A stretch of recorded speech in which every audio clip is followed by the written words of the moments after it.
Salut à tous et à tous, c'est Comics Force, j'espère que vous allez bien. Aujourd'hui, nouvelle vidéo. Voilà, on enchaîne sur les down-off toujours. On est sur du Green Arrow et Black Canary. Semaine prochaine, je vais faire peut-être une petite coupure avec les down-off, pour pas trop faire que ça sur la chaîne. Ouais, je vais faire une petite coupure, je pense. Là, j'aurais fait ma troisième revue de down-off d'habitude. Vous avez vu, je suis un peu régulier en ce moment, hein, à noter. Au niveau des nouvelles, alors je tourne un peu à l'avance, peut-être que pour vous, ça sera déjà passé depuis un bon moment. On a appris le décès de Peter David. Voilà, c'est un monsieur des comics assez important. Alors qu'on est connu, vous connaissez tous un peu ses œuvres, que ce soit Maestro, notamment surtout sur Hulk, sur du Spider-Man 2099, notamment si je dis pas de bêtises. C'est quelqu'un qui a beaucoup œuvré dans les comics. Notamment années 90, début 2000, si je ne dis pas de bêtises, il était encore là début 2000. Enfin, bien sûr qu'il était encore là, mais il œuvrait encore énormément. C'est une personne qui a beaucoup compté dans le monde comics et qui est mort. Alors, j'allais dire assez jeune, oui et non. Il avait plus de 65, il me semble. Bon, voilà. Mais voilà. Voilà, c'est un petit message, c'est quand même une petite pensée. Voilà, un monsieur des comics qui est mort. Beaucoup de gens meurent. Parce que, évidemment, c'est un cycle, hein, les comics. Beaucoup de gens sont. Beaucoup de dessinateurs des années 80-90 qui étaient déjà bien âgés à cette époque-là vont décéder. C'est normal, c'est la vie, c'est le cercle de la vie. On va avoir des nouveaux artistes qui vont être émergents et qui, quand nous-mêmes, enfin nous-mêmes, je parle des gens de ma génération de la vingtaine, mouriront, enfin, seront dans les années 50 de leur vie ou dans les années 40 de leur vie, veilleront leurs artistes et qu'ils ont grandi mourir. C'est le cercle de la vie. Le plus important pour moi, c'est juste de retenir les œuvres et c'est là où vraiment la mort de certains artistes sont une belle chose, dans le sens où il reste des traces notamment de Run. Peter David est mort, évidemment, la personne est morte, ses œuvres restent, ses runs restent, ce qu'il a fait dans le monde du comics, ce qu'il a transmis, ce qu'il a appris à certaines personnes, à certains auteurs, à certains dessinateurs, je pense, resteront dans nos générations actuelles et sûrement dans les générations d'après, parce que c'est des runs mythiques. Le run sur Maestro sera mythique, il restera pour les anciens, pour les nouveaux et pour les futures personnes encore à venir. Et c'est ça qui est beau dans le monde des comics. Voilà, petite parenthèse terminée. Aujourd'hui, on s'attaque à Dawn of Green Arrow. On va sur une note, j'ai envie de dire toujours aussi triste, non, on va pas abuser, mais décevante pour ma part. Green Arrow et Black Canary. Dawn of d'ici toujours, on a 2 volumes. J'ai pas où présenter le deuxième, je l'ai pas lu. Hop, donc là déjà vous comprenez un peu. J'ai pas du tout accroché. Pourtant, regardez le nom qu'on nous affiche. Joshua Williamson et Kelly Thompson. Alors, Kelly Thompson, moi, j'ai rarement été déçu de Kelly Thompson. Joshua Williamson, je vous en ai parlé dans la vidéo d'avant sur le comment ça s'appelle, sur le Superman, excusez-moi, de Joshua Williamson.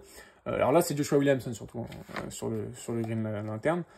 Le Green Arrow, excusez-moi, j'ai sûrement confondu beaucoup de fois. Alors, pourquoi j'ai pas aimé? Alors, c'est la meilleure série des 2 séries, déjà, pour commencer. Mais pourquoi j'ai pas aimé? Parce qu'on va parler de voyage dans le temps, on va parler de failles. Honnêtement, j'ai trouvé ça tiré par les cheveux. Il n'y a pas d'introduction à savoir qui est qui. Il y a une équipe, en fait, il y a une sorte de Green Arrow Family. Dans tous les cas, dans DC, j'ai l'impression que tous les super-héros ont leur famille.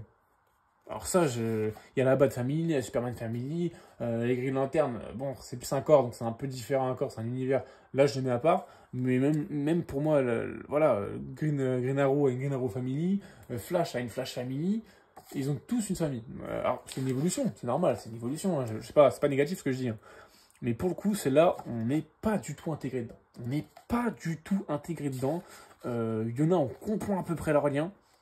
Mais c'est compliqué, il faut ramer pour essayer de comprendre qui est qui. Franchement, c'est pas du tout un renne pour les néophytes que je suis. Je sais qu'il en existe un sur New 52 qui est beaucoup plus accessible et que je me ferai un jour obligatoirement parce que j'ai une très bons échos dessus, notamment le début.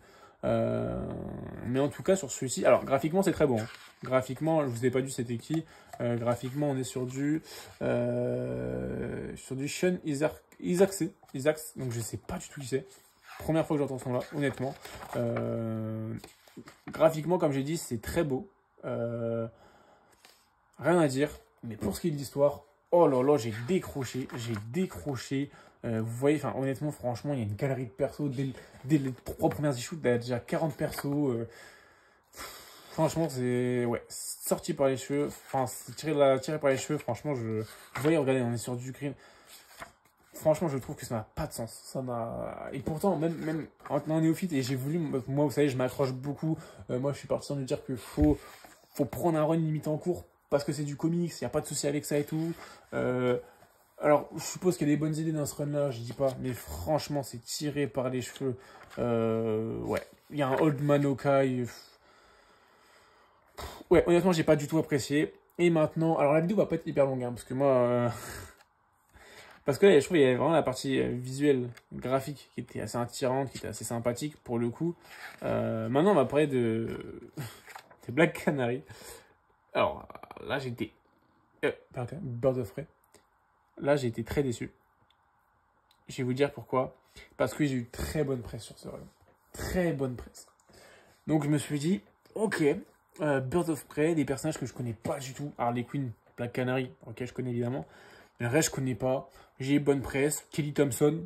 Moi, je fais confiance à Kelly Thompson, surtout dans les histoires un peu secondaires, comme ça, les personnages un peu secondaires qui sont moins mis en avant en ce moment. Franchement, pourquoi pas. Dessin et ancrage, après Leonardo Romero, je connaissais pas. Graphiquement, visuellement, c'est pas du tout mon style. On dirait du old school au possible. Vraiment, c'est du old school à souhait. Vraiment, vraiment, vraiment. Honnêtement, si vous êtes... ouais, on dirait vraiment du old school. Vraiment du old school. Même s'il y a des colorisations des fois qui essayent d'être un peu... Ouais, non, vous voyez, regardez. Vraiment. Alors, je pense que peut-être que les gens qui ont aimé ça, c'est les anciens. Enfin, les anciens. Les gens des années 90, 80, qui disaient à cette époque-là. Alors, peut-être. Ça va peut-être rappeler des anciens souvenirs. Mais alors, l'histoire, je la trouve nulle à chier. Alors, c'est une histoire... En fait, on dirait un épisode pour moi. Une série d'épisodes animés pour les enfants. C'est littéralement Birds of Prey. Bon, c'est une équipe de super-héroïnes féminines. C'est un peu la spécialité des Birds of Prey. Là, ils vont aller chercher la sœur de Black Canary qui est prisonnière à Themyscira. Elle monte une équipe, l'équipe qui potentiellement est intéressante. Hein. Ça, je dis rien dessus. Bird of Prey. On a du Black Canary. On a une, j'ai oublié son nom. Alors, c'est pas Kane, je sais plus. C'est celle qui est dans My Leon, dans la Bat Family également. C'est l'assassin. On a du Harley Quinn, mais qui, pour le coup, est très bonne. Pour le coup, elle est assez juste. Harley Quinn, qui est un personnage qui m'exaspère vraiment beaucoup. Mais là, elle est assez juste. On a une... alors, je sais pas si c'est une ancienne amazonienne, mais en tout cas, c'est une force de la nature. Et une personnage un peu plus typé asiatique. Enfin, pas esthétiquement, mais en tout cas, dans... Voilà, un peu samouraï. Qui est assez intéressante pour le coup. Mais honnêtement... déjà, il rentre dans l'île à l'intérieur d'un requin. Ensuite... ouais, il y a 2-3 personnes individuellement que j'ai trouvé peut-être intéressant, mais vraiment pas dans ce run-là. La samouraï, j'ai oublié son nom. Je la trouve très intéressant. Harley Quinn a été assez juste, mais bon, j'irai pas me taper une série sur elle non plus. Mais ouais, on a l'arrivée de Wonder Woman aussi, évidemment, à un moment, parce qu'on parle de Themyscira, donc forcément. Et c'est pour ça qu'en fait, c'est une mission un peu d'infiltration au début, parce qu'on essaye d'éviter Wonder Woman. En même temps, on a, je sais pas si on la voit, mais on a Green Arrow qui essaye de faire diversion aux États-Unis pour pas qu'elle entende du coup les appels à l'aide de Themyscira. Mais oh là là, franchement, je me suis ennuyé. Le bouquin est tombé des mains. J'ai eu du mal à finir les 5 issues. Autant, vous voyez, dans certains runs, comme Green Lantern, par exemple, je peux comprendre que des personnes peuvent aider s'ils aiment vraiment l'univers, ils sont déjà ancrés dans l'univers de Green Lantern. Là, celui-là, je ne comprends pas. Je loupe un truc, je pense, mais... Enfin non, je loupe pas un truc, c'est mon avis. Donc non, je ne loupe rien. C'est mon avis. Mais je ne comprends pas la hype autour de cette série. Dire qu'elle est bien, la qualité de la série. Franchement, je passe totalement à côté parce que je ne vois même pas où sont les trucs un peu bien à prendre. Moi, j'ai pas fini. J'ai littéralement pas fini. Je me suis arrêté à l'issue numéro 4, il me semble. Ouais, je me suis arrêté à l'issue 4, ça, je l'ai même pas lu. Alors, je vois que graphiquement, on est déjà un peu au-dessus, par contre. Je la lirai. Mais ouais, franchement, moi, ça m'est tombé des mains. Je n'ai pas compris. C'est très dur à lire. Alors, globalement, il y a sûrement des qualités au run, parce que je sais que ça s'arrête pas ici, il me semble de il me semble que ça continue après. Donc, il y a sûrement des qualités au run. Mais franchement, moi, je les ai pas. Et c'est pour ça que moi, je vais pas forcer. Je vous montre un peu le tome 2 à feuilleter. D'ailleurs, je les vends sur mon Vinted, si vous voulez. Voilà, petit pub gratuit. Je les vends sur mon Vinted, donc n'hésitez pas à y aller.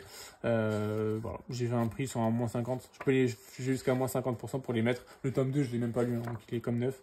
Vous voyez, voilà. Graphiquement, ça s'améliore déjà. Graphiquement, ça s'améliore nettement. C'est toujours pas ça, mais on s'améliore. Voilà, ça. Franchement, le tome là, je vais le poser, je pense. Mais bon, ça merde déjà graphiquement, on va pas non plus mentir. Green Lantern, ouais, dommage. Dommage. Peut-être que ça devient meilleur par la suite, mais c'est pareil, je pense que c'est pas ancré pour les néophytes. Mais visuellement, ça reste toujours assez beau, honnêtement. Il n'y a rien à dire. Oui, on a un peu du Sisig en plus, donc ça devrait... ouais, allez, pourquoi pas. Prendre de très belles covers, hein, ça, il n'y a rien à dire. Voilà un peu pour mon avis sur le Green Arrow et Black Canary. Pour moi, sur l'univers d'ici... Enfin, Dawn of DC, c'est la première faute de goût. Moi, il me reste du Titan, du Shazam et du JSA. Je vais voir ce que c'est. Semaine prochaine, on va aller sur un autre comics qui n'a aucun rapport, c'est du Wolverine. Le Wolverine de l'ère Dawn of.